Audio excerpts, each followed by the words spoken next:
All right, so this one says use graphing to approximate the answer. So what I'm going to do, they give us some multiple choice. So we've been noticing that when we graph things on our calculator, that it tends to be a little more precise than the solutions that they actually offer. So, but that's what we're going to do. We're just going to graph this. So my first equation is the absolute value of 2x minus 3, 3. And then the next one is log, oh dang it.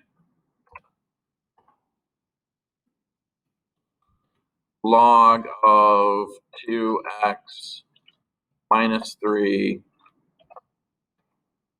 plus 2. And there are two approximate values. There's this one and this one. Let's take a screenshot of that.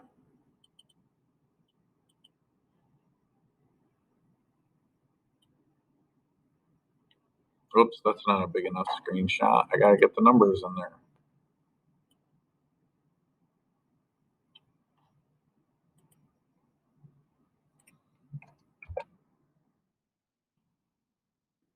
So we got two values. Which one matches the closest?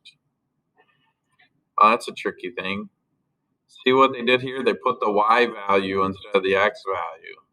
But I think it's this one, right? Yeah, let's see.